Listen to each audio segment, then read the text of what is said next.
Hi friends, welcome to my channel. నేను పెట్టిన title చూసి మీకు అందరికీ అర్థమైపోయి ఉంటుంది ఈ మీద పాలిటిక్స్ గురించి మాట్లాడుతుంది అనేసి. యాక్చువల్గా నేను లాస్ట్ టైము యుఎస్ ఎలక్షన్స్ అయిపోయిన తర్వాతనే పెట్టాలనుకున్నాను, కానీ ఏదో జాప్యం చేసి లేట్గా ఇప్పుడు పెడుతున్నాను అన్నమాట. యాక్చువల్గా కమలా హ్యారిస్ ఎందుకు ఓడిపోయింది అని అంటే, ఎక్కువగా ఆమె ఒక 7 నెలల నుంచి ఇల్లీగల్ ఇమ్మిగ్రెంట్స్ అందరినీ ఏమంటే న్యూయార్క్ హోటల్లో పెట్టి వాళ్ళకి free accommodation plus every month 700 allowance ఇచ్చి వాళ్ళని చూసుకుంది కాబట్టి వీళ్ళందరికీ కొంచెం కోపం వచ్చింది. అంటే ఐటీలో ఉన్న వాళ్ళందరికీ, దాంట్లో మన ఇండియన్స్ కూడా ఉండాలన్నమాట.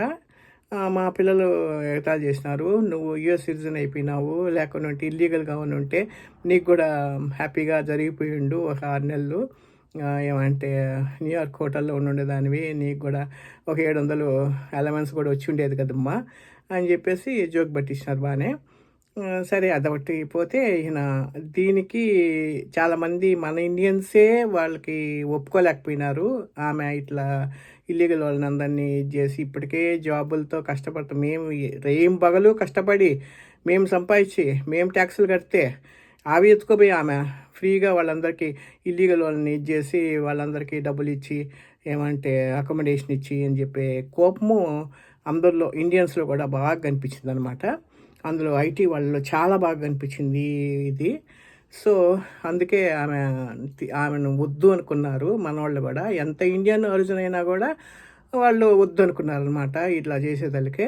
ఇప్పటికే ఇల్లీగల్ వాళ్ళు ఎక్కువైపోయినారు, ఈమె ఇంకా అందరినీ ప్రోత్సహిస్తూ ఉంది అని చెప్పేసి అందరికీ మా జాబులకు కూడా కొంచెం ఇదవుతూ ఉంది అని చెప్పేసి వాళ్ళు మన వాళ్ళంతా ఇది చేస్తారనమాట. అందరు తీర్మానించుకొని ట్రంప్కి వేశారు. ట్రంప్ ఇష్టం ఉన్నా లేకపోయినా ట్రంప్కి వేశారనమాట.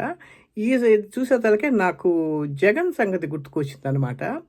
జగన్ కూడా ఇప్పుడు ఏమంటే ఈ అవ్వ తాత అక్క చెల్లి అని చెప్పేసి ఎంతసేపు అయినా వాళ్ళకి ఏమంటే అపాత్రదానం కొంత చేసినాడు, అది చెప్పుకోవాల్సిందే. ఎందుకంటే బాగా ఉండే వాళ్ళకి కూడా ఆయన సోమరిపోతుల్లాగా తయారు చేసిన నా అభిప్రాయము.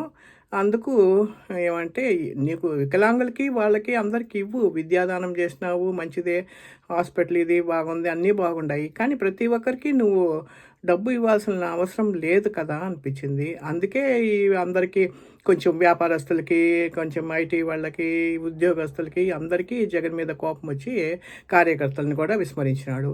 అందుకే అందరూ ఏమంటే కూటమికి వేసినారనేసి నా అభిప్రాయము. మరి మీ అభిప్రాయాలు ఎలా ఉంటాయో నాకు తెలియదు.